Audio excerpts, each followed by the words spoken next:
Detective Sergeant. You're assigned to narcotics detail. A steady flow of heroin has been making its way into your city. Most of it has fallen into the hands of teenagers. You don't know the source or the head man of the operation. Your job, stop it. The modern way to sell cigarettes is the Chesterfield way. Premium quality in both regular and king size. And we're the only one that gives it to you. Premium quality in a cigarette means the world's best tobaccos, the best ingredients, the best cigarette paper. Only Chesterfield gives you this premium quality in both popular sizes. King-size Chesterfield contains tobaccos of better quality and higher price than any other king-size cigarette. Well, that's certainly important to every king-size smoker. Of course, it's the same fine tobacco as in regular Chesterfield. There is absolutely no difference, except that king-size Chesterfield gives you more than a fifth longer smoke.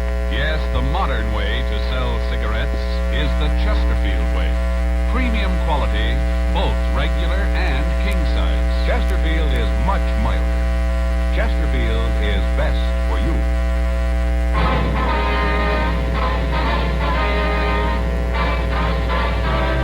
Dragnet, the documented drama of an actual crime. For the next 30 minutes, in cooperation with the Los Angeles Police Department, you will travel step by step on the side of the law through an actual case transcribed from official police files. From beginning to end, from crime to punishment, Dragnet is the story of your police force in action. It was Tuesday, April 6th. It was warm in Los Angeles. We were working the day watch out of narcotics detail. My partner's Frank Smith. The boss is Captain Kearney. My name's Brady. I'd just gotten off work, and I'd gotten a call from a friend who wanted to see me. It was 5:46 p.m. when I got to my apartment house. Apartment 12. Hi, Joe. Oh, Ed. Just getting ready to go in. Come on in. Caught you. Go ahead. Thanks. Sit down. You got a date or something? No, it's all right. I just thought I'd get something to eat and then maybe take in a show. What'd you want to see me about? It's about Gary, Joe. Your boy? Yeah, I don't know quite how to say it. Yeah, well, you sounded pretty upset on the phone, Ed. I was, Joe. I still am. I don't know what I'm going to do. Well, come on. What's it all about? It was all I could do to keep my hands off him. I never felt like that with anybody before, but I did with Gary. I wanted to strangle him. All right, now, what's he done, Ed? He's a dope addict, Joe. Well, that's a pretty serious thing to say, Ed. Are you sure about that? I am now. First, I couldn't believe it, but tonight, Ellen and I went through his room. We found this. Here. Uh-huh. Open it. See? Mm-hmm. Looks like a layout. I couldn't find any drugs in it. I know that he's using them, though. Spoon, eyedropper, needle. Yeah, everything's here. Where'd you find this, Ed? In his room. Had it hidden up on the shelf in his closet. I found it tonight. I didn't know what to do, Joe. Helen's been crying all day. She's almost out of her mind. You were the only one I could think of coming to. Who do you talk to when you find out your son's an addict? Well, now, Ed, are you sure this is his in the first place, that he's been using it? Yeah, I'm sure. I never would have believed it. Not Gary. There's no reason for it. We've given the kid everything he wanted. There's nothing he didn't have. Good home. Helen and I have always tried to understand his problems. Always looked at them like they were important. Everything. We gave him everything. Now this. I don't know what to do, Joe. I got no place to turn. There's nothing I can do. Maybe you can figure a way. Maybe you can't. I don't much care anymore. I just know that I can't see him again. Not for a while. I'm afraid, Joe. I'm real afraid. All right, now, let's take it easy, Ed. We'll work this out some way. You don't know what it's like, Joe. You can't. To feel like this and to know you'll do it. What? I see him again, Joe. I'm going to kill him.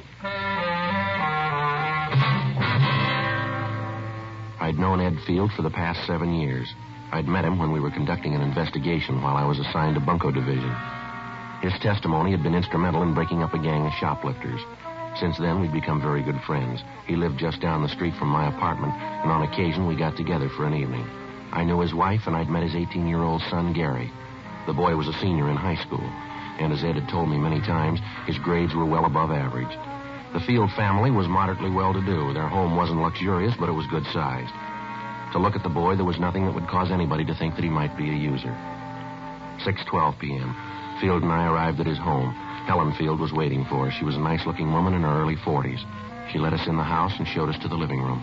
It was obvious that she'd been crying. I don't know how to thank you for coming over, Joe. I guess Ed told you what it's all about. Yes, Helen, he did. Gary home yet? No, I haven't heard a word from him since he left. I didn't tell Joe what happened this afternoon. Thought it'd be better if he got it from you. Oh, all right. You want to sit down, Joe? Sure. I'll tell you. Thank you. Well, Gary came home this afternoon about 2:30. Uh-huh. Walked into the house and went right to his room. He didn't say a thing to me. First, I thought that maybe he might be sick. I went to the room and he'd locked the door. I knocked, asked him if he was all right. Yeah. He called through the door that he was okay and for me to leave him alone. I asked him if there was anything I could do. You know, if he was sick, he might need something. I understand. What'd he say? Told me to get away. To leave him alone and get off his back. Those were his exact words. Leave him alone and get off his back. Mm-hmm. About 20 minutes later, he unlocked the door and came out. He seemed to feel fine. He came over and kissed me and said he was sorry about what he'd said. Said that he hadn't been feeling well and that he'd said those things without meaning them. Hmm. I told him that he ought to wait until I could take his temperature. He said there was nothing wrong, for me to get out of his way, that he had some business to take care of and be home for dinner. I tried to stop him from leaving, and he pushed me aside. He knocked me down. Get my hands on him. I'll teach him. He stood there for a minute, and I thought he was going to cry. But he just turned around and walked out. Well, you any idea where he might have gone? What this business was that he was going to take care of? No, not the slightest idea. You can see what we're up against, Joe. I'm afraid to even see the boy. Yeah. When did you first figure that he might be using narcotics? When I came home, Helen told me what had happened. I thought about what would make the kid do a thing like this. The more I thought about it, the more there had to be only one reason. That's when Helen and I went through his room and found that kit. Mm-hmm. Has the boy been ill at all lately? Under a doctor's care? Something that you might not know about? No. I'm sure that if he was, we'd know about it. I want to see you, Gary. Yeah, I'll be right with you. I want to see you right now. You'll have to wait. Maybe there's something wrong with your ears, son. I'm not going to take that from you. Please, Ed, don't do something you're going to regret. Now, listen, Helen, that boy's 18 years old. For all that time, we've done everything we could for him. We've given him a lot more than most boys his age have. I'm not going to stand by and see it all blow up just because he's a kid. That's no excuse. I want an answer for all this. What he's been doing, what happened this afternoon. I want those answers, and I want them now. Remember, he's only a boy. And I'm getting sick of that, too. Where is it? Now, listen, boy, I know what's been going on. I want to talk to you about it. I don't want you to lecture me. All I want to know is where's the kid. Take it easy, son. What are you doing here? I asked him to come over. You didn't turn me in, huh? Your dad asked me to come over to see if I could help here. I don't need nothing from you, cop. I want the layout. Where is it? You aren't going to use that anymore. I want the layout. I gotta have it. Where is it? Please, Gary, don't get your father any more mad than he is. I don't care how sore he is or how sore he gets. I want the layout. I want it now. I can't think of any more simple way to say it. If I have to take it away from you, then I'll do it your way. You lousy bum. I'll teach you to talk to me. All right, take it easy, Ed. This isn't going to get you anywhere. Now, come on, settle down, both of you. Get out of here. Get him out of here. Joe, I swear I'll break him in two. Please, Ed, Joe, do something. Let him go. It's about time he found out I'm old enough to call things my way. Go on, let him go. I'm not afraid of him. I'm not afraid of you either, cop.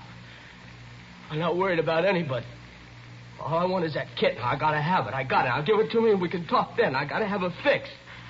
I got it.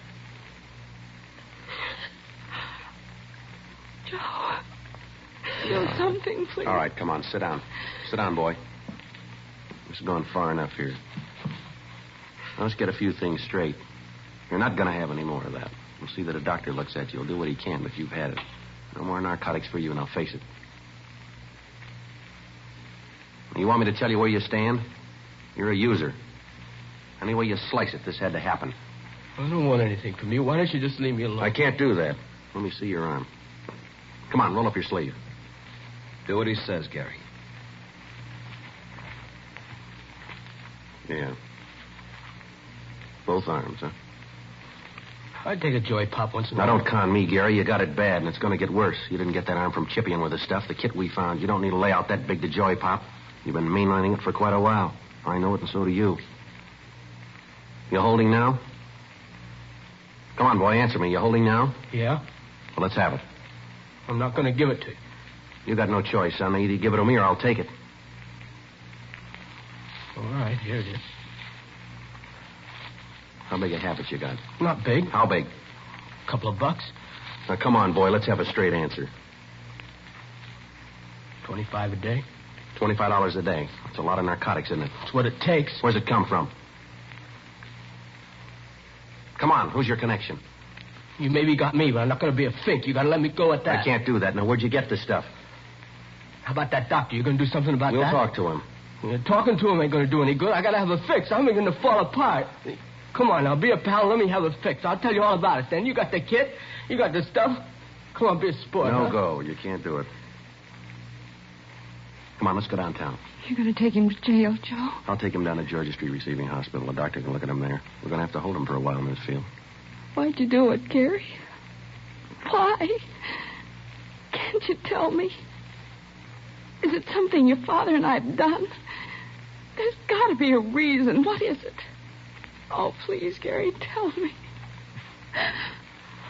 Come on, let's get out of here.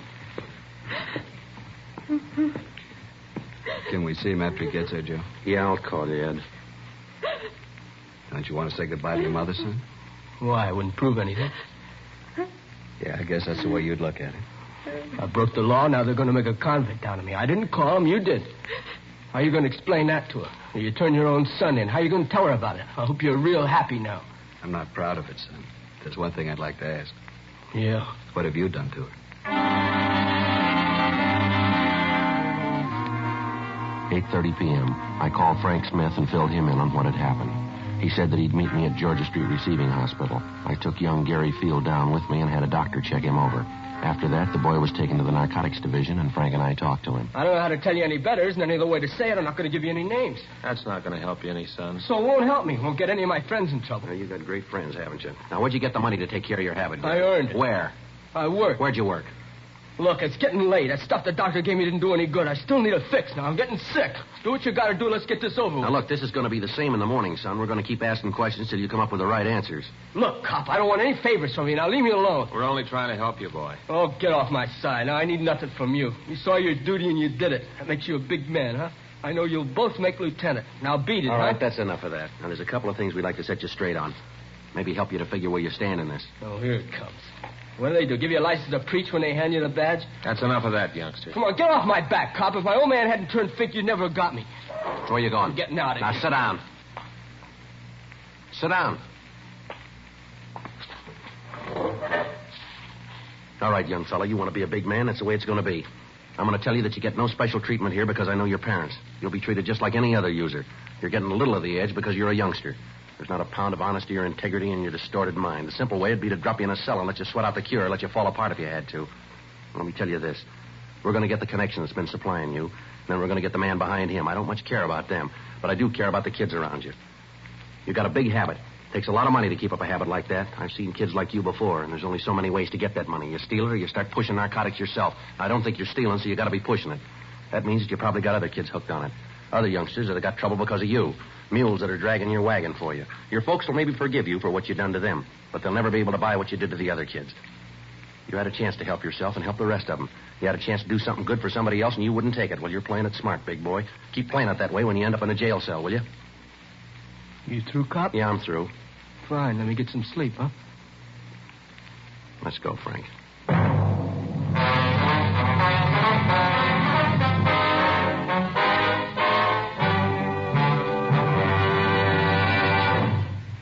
You are listening to Dragnet, the authentic story of your police force in action. Friends, you'll remember some months ago we read you our first report, the 6 months report on the effects of smoking. Then more recently, we read you the 8 months report. Now, here is the latest one. The full 10 months report confirms again. The group examined showed no adverse effects on the nose, throat, and sinuses from smoking Chesterfields. This from a medical specialist who is making regular bi-monthly examinations of a group of people from various walks of life. 45% of them have smoked Chesterfield for an average of over 10 years. After 10 full months, the specialist reports he observed no adverse effects on the nose, throat, and sinuses of the group from smoking Chesterfield. That's the report. Buy much milder Chesterfield, regular or king size. The cigarette that's best for you.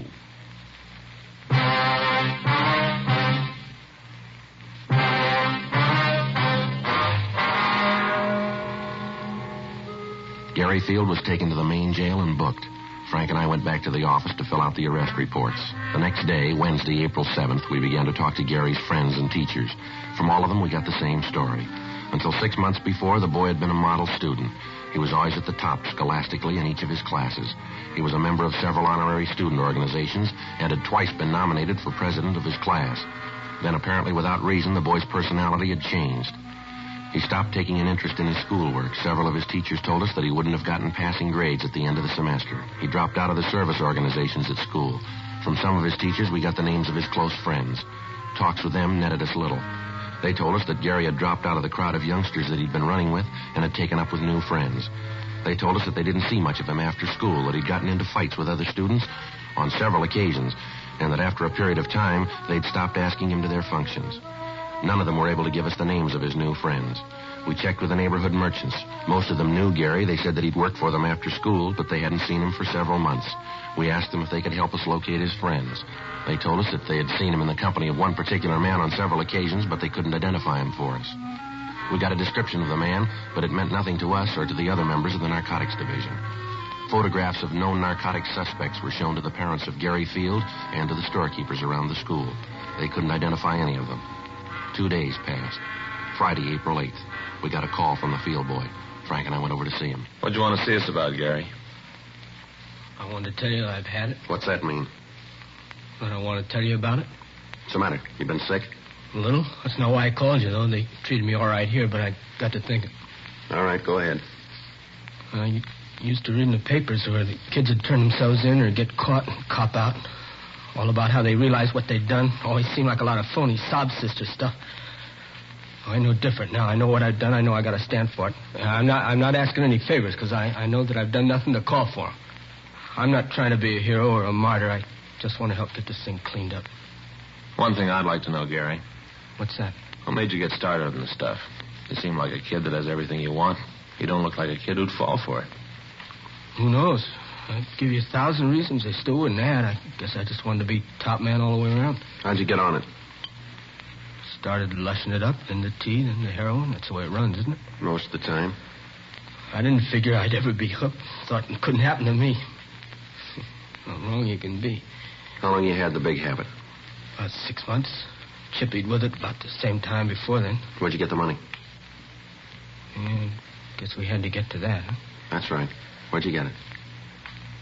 Well, I got some kids pushing this stuff for me. Worked for a while. Wasn't enough. By that time, the kids were hooked themselves. I was the only connection they had. They had to do business with me or do without it. Yeah? I told them that if they couldn't pay me in cash, I'd take merchandise. They'd bring it. I'd sell it. That way, we both came out all right. They got their H, I got mine. You mean you got him to steal, that it? Yeah, I guess so. I never asked where they got the stuff. I just took it and sold it. That and the stuff they sold for me, I made out. These kids pushing H for you? No. Well, they're shoving tea. I sell it to them for 4 bits a stick. They get up to $1.50 for it. Do you know where they peddle it? No, I never asked. All I was interested in was if I got mine. All right, give us their names, will you? Guess that's the only way, huh? That's the only way. Okay, I'll give them to you. How about your connection? Who's he? Guy named Jack? Jack who? I don't know, honest. I really don't. Where'd you meet him? Drive-in downtown? Where? Drive-in at the corner of Reno and Vernon. How do you set up the meet? I just go in there between 10 and midnight, park the car and order coffee. He comes over to the car. You mean that he's always there at that time, huh? Usually is. So your only source? Yeah. Anyone else pushing it around there? No, as far as I know. I think he's the only one in the operation. All right, you'd be willing to arrange a meet with him so we can pick him up? Yeah, I'll do it. All right, fine. Sure want to see the folks. I got so much to make up for. That's right, you have. Don't think I'll live long enough to do it all. 9:32 a.m., we got a description of the suspect known as Jack and also the names and addresses of the teenagers involved. Frank and I contacted the juvenile authorities and gave them the information. We went back to our office and had Gary Field check our files of known narcotic suspects. He was unable to give us an identification on Jack. 11:56 a.m., we took the boy to his home and talked with his parents. 12:30 p.m., Frank, Gary Field, and I drove to the corner of Vernon and Reno to check over the drive-in restaurant. It was set up in the usual way with a parking area around the main building for car service. In the rear of the lot was a building housing a cocktail bar, and there were parking spaces in front of that for the bar customers. As we drove past the place, Gary told us that he usually parked around the side of the main building and that this Jack came from the direction of the bar. He was unable to tell us whether the suspect drove a car or not. The plan was for Gary to introduce me as a narcotics buyer who was trying to get a local connection. It was agreed that because of the size of the buy I was to make, it would be necessary for me to deal with the head of the organization. 11:05 p.m., Gary and I got into my car and we drove to the drive-in. Frank followed us in a police unit. We arrived at the meet at 11:14 p.m. Frank stayed in the background and we waited. The suspect failed to make an appearance. The next night, the plan was repeated. Again, nothing. Sunday, April 10th, 10:05 p.m. We arrived at the drive-in. We waited. 11:05 p.m., 11:15, 11:30. No sign of the suspect. Midnight, 12:04 p.m. Looks like he isn't going to be here. I thought you said he usually showed up, didn't you? I don't know what happened. He was always here before. You sure you got the right drive-in? Look, Mr. Friday, I know what you're thinking, but I'm telling the truth. Yeah, you know all this is kind of tough to buy, don't you? 3 nights and he isn't here. I don't understand. He was always here before. Wait a minute. Yeah? Hold it. Yeah, that's him, coming over from the bar. All right, which one? There's a couple of people coming out there. The big one. See in the gray suit, the hat? Yeah. You sure that's this Jack? Positive, Mr. Friday. All right, now you look. You know what you're going to do. Don't let on that anything's wrong here. Remember that nothing's going to happen to you. I'll remember. All right, now hold on. He's coming over. Hi, kid. Hi, Jack. Been looking for you. Where you been? All right. Who's your friend? Oh, yeah, I want to talk to you about him. Wants to do business with you. What are you talking about? What business? Look, Jack, he's all right. I know it. Think I'd have brought him here if I didn't know it? Oh, he's all right. He's a friend of yours. You know the bit, any friend of yours. I don't know what to talk about businesses. I don't know what you're doing here, but I'm here for a cup of coffee. Better let me talk to him alone.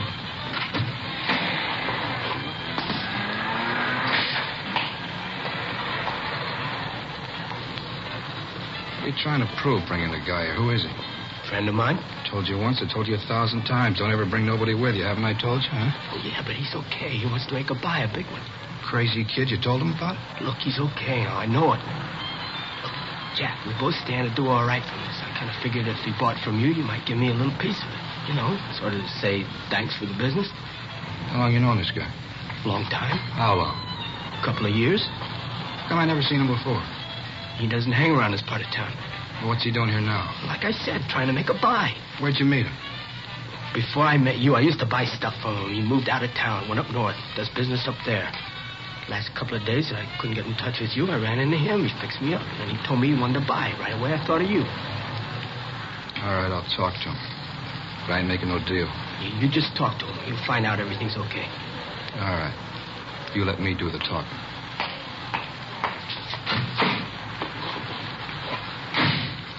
Joe, this is Jack, the fellow I was telling you about. Hi. Hi.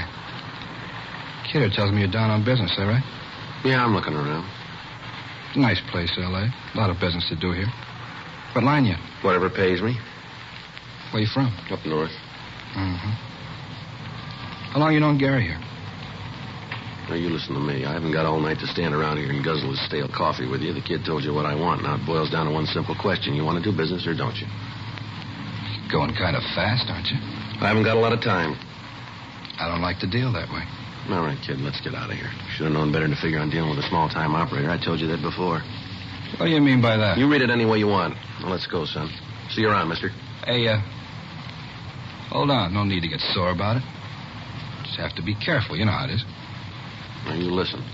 I was shoving horse when you were playing with marbles. I've outgrown the kid games. I thought I could make a buy. I see I was wrong. Maybe not. What? I said maybe we could do business. I gotta have it tonight. How much you need? I need an ounce. That's gotta be good. Mm-hmm. I haven't got that much with me. How much have you got? I only got 12 bindles with me. How much? You gotta understand, this is good stuff. How much? Now, look, this is better than you can find anyplace else. All right, let's quit playing, huh? What's the tab on it? $10 a bundle. All right, I'll take the 12. How soon can you have the rest of it? When do you want? I told you I was in a hurry. Don't you hear good? Yeah, maybe tomorrow night. All right, that'll have to do. If it's good quality, I may want some more. How much can you supply? How much do you need? Oh, I'll go maybe another ounce. Mm-hmm. You got the cash for this? I don't do business any other way.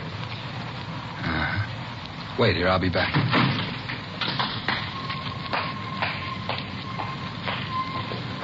It's all right, isn't it, Mr. Frank? Yeah, Gary, everything's fine. You see where he's going? No, it's too dark. Don't you worry about it. Frank will see where he goes. I'll be glad when this is over. All right, hold it.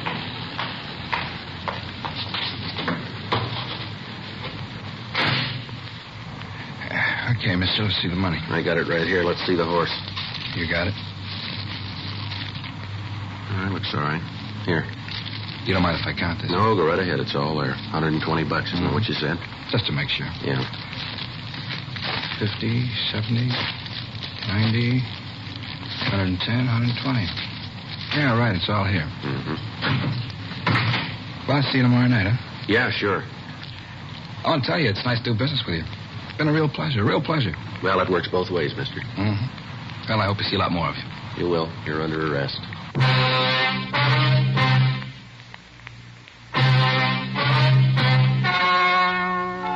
The story you have just heard was true. The names were changed to protect the innocent. On July 29th, trial was held in Department 89, Superior Court of the State of California, in and for the County of Los Angeles. In a moment, the results of that trial. Now, here is our star, Jack Webb. Thank you, George Fenneman.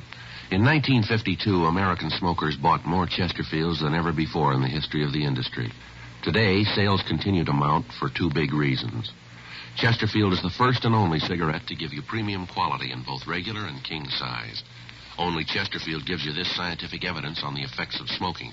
As we told you earlier, after 10 months, the group examined showed no adverse effects on the nose, throat, and sinuses from smoking Chesterfields.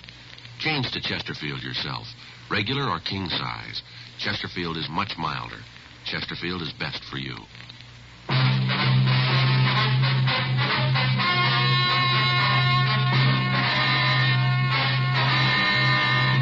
Gary Richard Field, because of his cooperation, was placed in a hospital for rehabilitation and at the conclusion of his treatment was placed on 3 years probation. The other juveniles involved were handled through the juvenile court and received sentences comparable with his.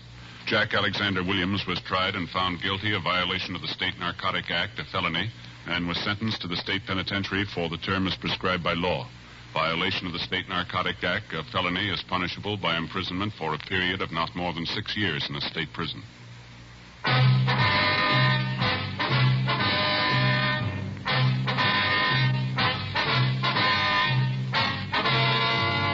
You have just heard Dragnet, a series of authentic cases from official files. Technical advice comes from the Office of Chief of Police W.H. Parker, Los Angeles Police Department. Technical advisors Captain Jack Donahoe, Sergeant Marty Wynn, Sergeant Vance Brasher. Heard tonight were Ben Alexander, Harry Bartell, Virginia Gregg, Eddie Firestone. Script by John Robinson. Music by Walter Schumann. Hal Gibney speaking. For a million laughs, tune in Chesterfield's Martin and Lewis show Tuesday night on this same NBC station. And sound off for Chesterfield, either regular or king size. You'll find premium quality Chesterfields much milder. Chesterfield is best for you. Chesterfield has brought you Dragnet, transcribed from Los Angeles.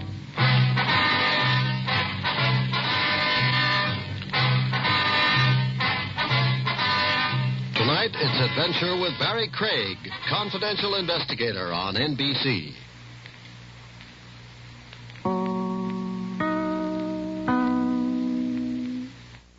Snap. What a happy sound.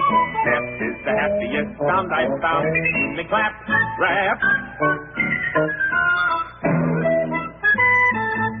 Snap, crackle, like Krispies. I say it's crackle, the crispy sound. You gotta have crackle or the crust not brown.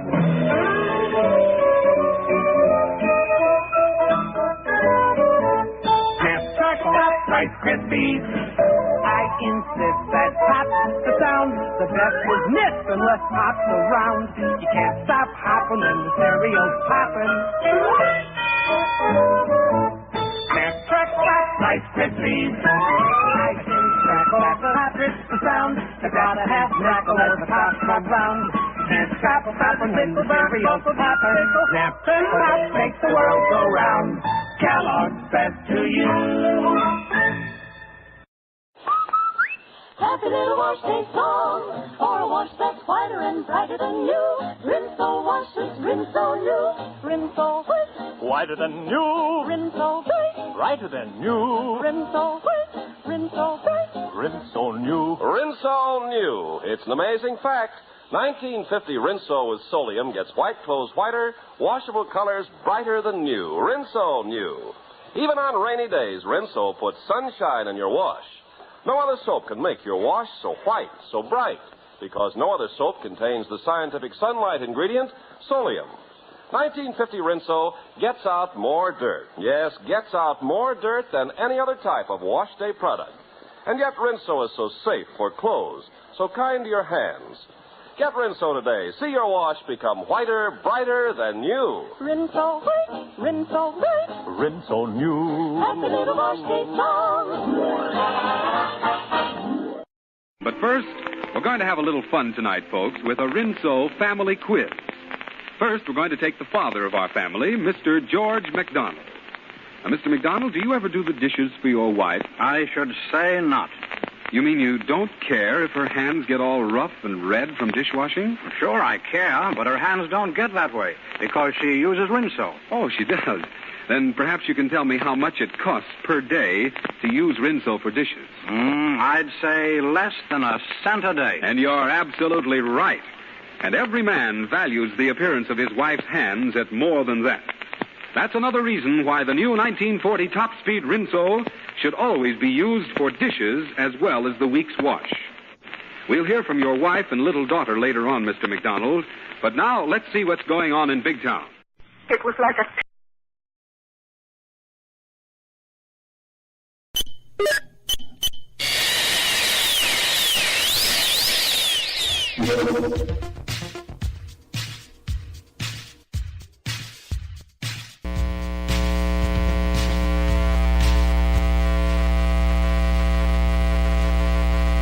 In the last hour of Radioland, we bring you science fiction with 2000 Plus, a classic radio program from 1950 called The Giant Walks, and Beyond Tomorrow. Coming up in the last half hour, The Mimic from sometime in the 50s. And now, the last hour and the conclusion of Radioland on GJRB. Let's go back now to 1950.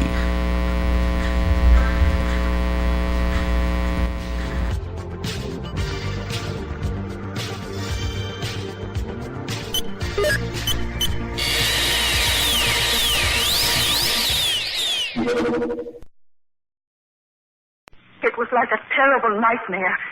Even now, I sometimes wake from a dream and find myself shaking from the memory of it. I'll never forget when I first saw him. A man so monstrous, so unhuman, that I refused to think it could ever happen again to anyone else. But who can be sure? Others have had the same idea. Oh, yes, the law forbids it, but laws are broken every day. Will it happen again to someone else someday in the future? Perhaps it will happen to many. I don't want to see it. To hear the story of this strange monster, listen in a moment to 2000 Plus.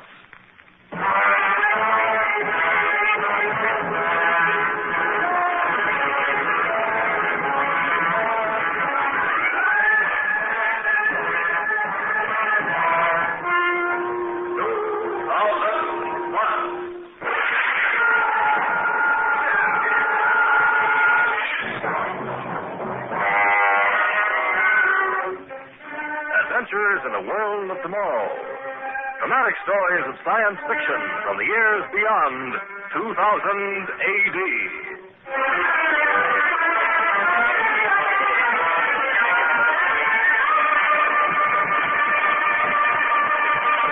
Today, amazing story of science uncontrolled.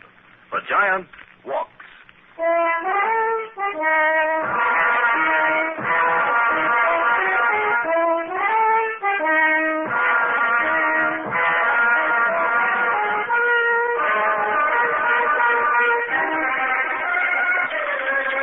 Monsters, that's what you are, monsters. That's it. Fight to fill your slimy stomachs. Feed the rats, the doctor said. Always feed the rats. As if you weren't big enough already. If I had my way, I'd kill all you rats. That's what I'd do. I wouldn't go close to the Hawkins.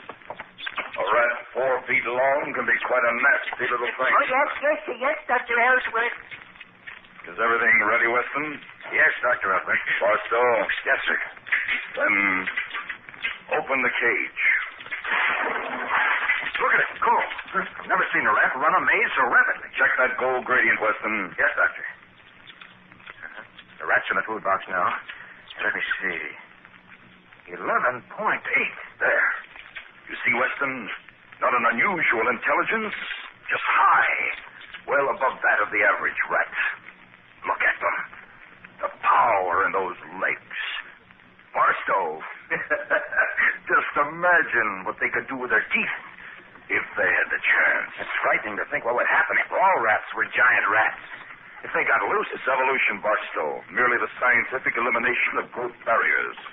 Now that your experiment's a success, we can tell the world. Your theories will be accepted. You'll regain your rightful place in science. Not yet, Barstow. Not yet. I'm already at work on what I consider will be an ultimate experiment. It's only a matter of calculating, checking, and verifying data on the rats so we can build a larger pituitary revitalizer. Well, what animal do you have in mind for this new experiment, Dr. Ellsworth? What animal? Well, there's only one that I could possibly be interested in now. It's the next logical step. Surely you can't mean. Yes, Barstow. A man.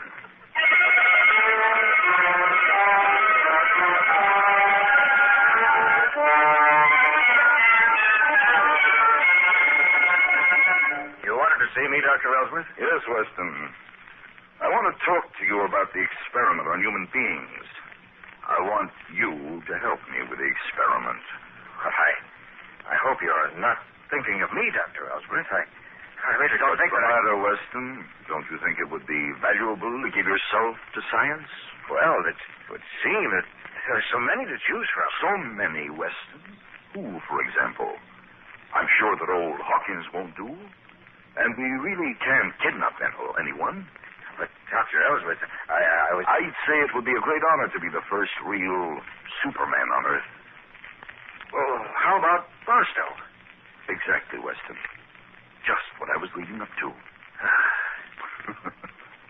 You seem relieved. Yes. In Barstow, we have a real physical specimen. And he seems to have quite a boundless enthusiasm for the future of mankind. An attitude you apparently don't share. Well, how could we get him to agree to it? Psychology, Weston. It's merely a matter of appealing in the proper manner to his scientific judgment and sense of fair play. Now, here is what I want you to do when he gets back.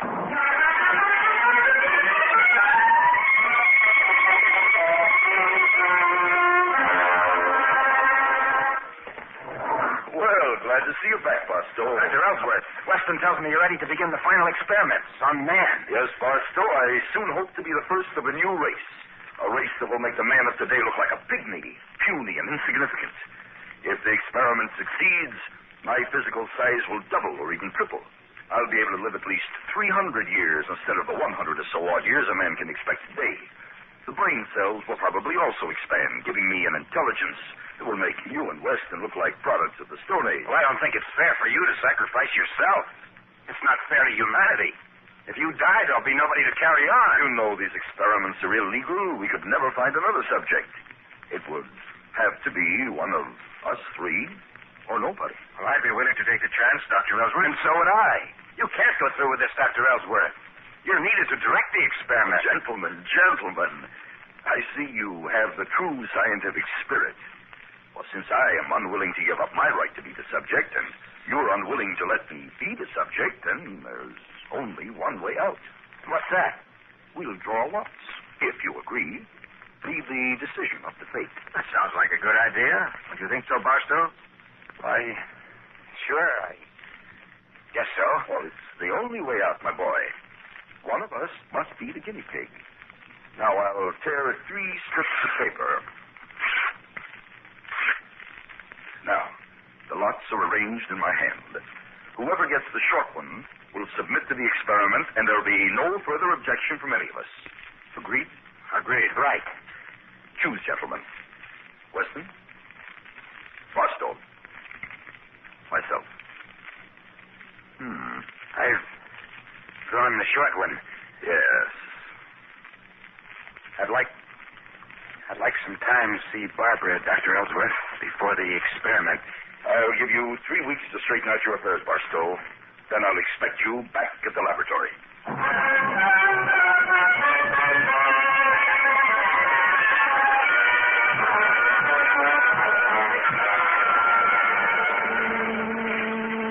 Contacts are wide open. Cut the circuit, Weston. That's enough. Well, Barstow, are you ready? Quite ready, Dr. Ellsworth. As you know, it may be painful at first, but after the primary series, I don't think you'll notice much. I'm not worried, Dr. Ellsworth. No, of course not. Well, good luck, my boy. Thank you, sir. Contacts open, Weston? Yes, Doctor. Then pipe the circuit. Now, that's fine. Now, keep it steady at 3,000. Prepare for the first injection. We'll give him 5 electronic unit charges. Valve open.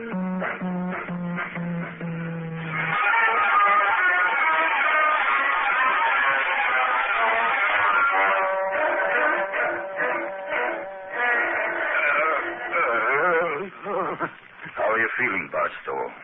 Pain. My whole body is numb. You've got to stop the experiment, Dr. Ellsworth. He's out again. Dr. Ellsworth, you think we're doing the right thing? His heartbeat has slowed down so much, I'm afraid. What, Weston? You're not losing a nerve, are you? Oh, no. It's only that I thought... Don't do any thinking, Weston. I'll do that part of it. You just check the regenerator charts. Very well, Dr. Ellsworth. Nothing is going to keep me from completing this experiment. And I warn you not to try to interfere, Weston. I'll close the circuit. We'll inject again. 100 cc's. Valve open.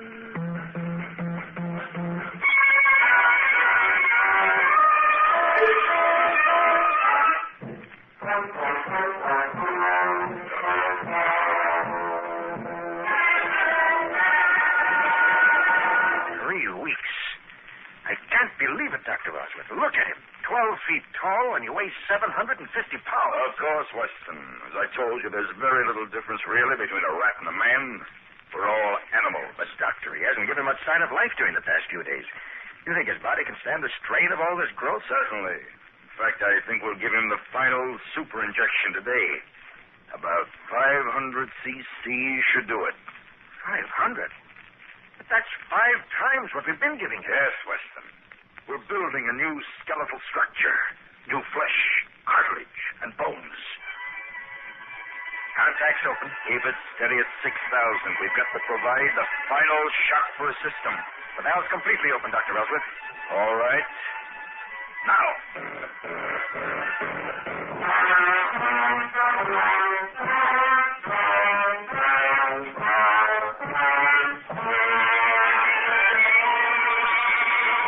Look, Weston. We've done it. He's 30 feet tall if there's an inch. Barstow, can you hear me? Can you understand what I'm saying? You must talk slowly, Barstow. Slowly. You're not an ordinary human being anymore. Look, he's getting up. Hey.